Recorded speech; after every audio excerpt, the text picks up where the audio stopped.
Hey everyone, welcome to today's Explainer, where we are tackling the ultimate and honestly most achievable milestone when it comes to building wealth.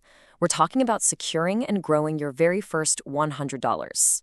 Now, we're pulling the exact blueprints directly from the Consumer Financial Protection Bureau, Investor.gov, and the IRS, so we can show you exactly how to find, protect, and multiply this crucial amount. Let's get right into it. So think of this single number, $100, as your first major gamified level up in your financial life. Because, look, money management can feel totally overwhelming, right? You constantly hear all this talk about massive retirement goals and huge portfolios. But here's the secret. Financial stability actually starts incredibly small. Proving to yourself that you can isolate and control just $100, that completely demystifies the entire wealth building process. Once you can do it with 100, you can do it with 1,000 and way beyond. Now, you might be wondering, what's the catch? The biggest hurdle is always just getting to the starting line. If things are tight right now, where exactly are you supposed to find that first $100? Well, the Consumer Financial Protection Bureau, or the CFPB, offers some incredibly practical strategies to help map out your money and uncover dollars you probably didn't even realize you had.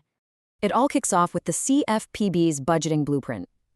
Because getting a realistic picture of your cash flow, that is exactly how you find that first 100. Step 1, you've got to track all your income. We're talking main jobs, side hustles, benefits, the whole shebang. Step 2 is kind of the heavy lift, tracking your spending to catch those tiny everyday leaks. Like buying lunch out instead of packing it. Step 3 introduces a bill calendar so you don't get hit with sneaky late fees. And finally, Step 4 pulls it all together into a working budget. You simply can't find extra money until you see exactly where it's going right now. And here is the really cool part. This is where you find the hidden money. It's all about managing your cash flow timing. Think about it. Your income and expenses rarely hit on the exact same day. So by using that bill calendar we just talked about, you can easily spot the specific weeks when you actually have a little bit more breathing room before the big bills hit. If you actively adjust your spending during those lighter weeks, you can deliberately route that extra cash straight into savings. Boom, there is your first $100. Okay, moving on to building your financial shield and protecting your new milestone. So now that you've tracked your budget and actually found your first $100, we've got to protect it. Because without savings, an unexpected expense isn't just an inconvenience, it's an absolute disaster. The CFPB notes that lacking this $100 emergency shield means a minor shock, like, say, a fender bender or a broken microwave, can literally force you into high-interest credit card debt. Having that $100 set aside explicitly for emergencies prevents a simple one-time setback from snowballing into lasting debt. It's a real game changer. But where should this shield actually live? The CFPB recommends keeping it safe and accessible, for sure, but crucially separated from your daily spending so you aren't tempted to touch it. Option 1 is a dedicated bank or credit union account. Option 2 is a prepaid card, where you can literally only spend exactly what's loaded on it. And option 3 is just keeping cash on hand, though, you do have to be a little mindful that cash can easily get quote-unquote lost in the vending machine down the hall. To build this shield completely effortlessly, you've got to put it on autopilot. Step 1, set that specific $100 goal. Step 2, automate it. Just set up recurring transfers from your checking directly to your savings, or even ask your employer to split your direct deposit. Once you have that set up, your financial shield essentially builds itself behind the scenes. How great is that? Next up, let's talk about the compound interest magic and making your money actually work for you. Okay, now for the really exciting part. Let's look at some data from Investor.gov to see how we can introduce that protected cash to the snowball effect of investing. But before we visualize it, we really have to define compound interest. It's basically the power of your money growing when you earn returns not just on your initial investment, but on the accumulated interest over time. Literally, your money makes money, and then that new money makes even more money. It's incredible.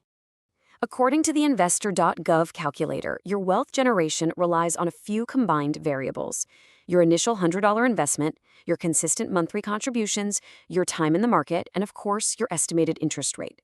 As time goes on, the interest compounds and accelerates those small contributions into absolutely massive long-term growth. It's like a giant snowball rolling down a hill. The longer you leave it, the steeper and more aggressive that growth curve becomes. All right, but don't risk it all. Let's talk about protecting that snowball. As your snowball starts growing, you have to be smart and manage your risk. Investor.gov uses a really memorable, classic piece of folksy wisdom to explain this. They say, don't put all your eggs in one basket. Honestly, it hits the nail right on the head. It is a perfect, simple summary of what the financial world calls diversification. The straightforward logic behind diversification is simply that you spread your money among various investments. Why? Well, because if one specific investment happens to lose money, the others are there to potentially make up for those losses. It creates an absolutely critical safety net for your compounding growth. This ensures that a single bad break in the market doesn't completely wipe out your hard-earned progress. Finally, let's look at future-proofing with IRAs, which really is the ultimate destination. For long-term, compounding, diversified growth, the IRS points to tax-advantaged accounts as your ultimate destination. And the crucial choice here really comes down to two major retirement arrangements. On one side, we have a traditional IRA, where your contributions might actually be tax-deductible right now. On the other side is a Roth IRA. Here, you don't get a tax deduction today, but, and this is huge, your qualified distributions in the future can be entirely tax-free. Basically, you're just deciding when you want your tax benefit today or down the road in retirement. Now, if you're sitting there wondering how hard it is to actually do this, you'll be happy to know it's remarkably accessible. The IRS notes that you can set up an IRA through everyday institutions you probably already interact with. You can open one at a bank or a credit union, through a life insurance company, a mutual fund, or stockbroker. The barriers to entry for this final step are incredibly low, so literally anyone can get started. Ultimately, it's so vital to remember why we are doing all of this in the first place. The IRS clearly states that IRAs allow you to make tax-deferred investments to provide real financial security when you retire. This entire journey we've mapped out in this explainer today, from tracking your daily spending to building that $100 shield to unleashing compound interest and diversifying your assets, it is all about securing your peace of mind and your long-term freedom.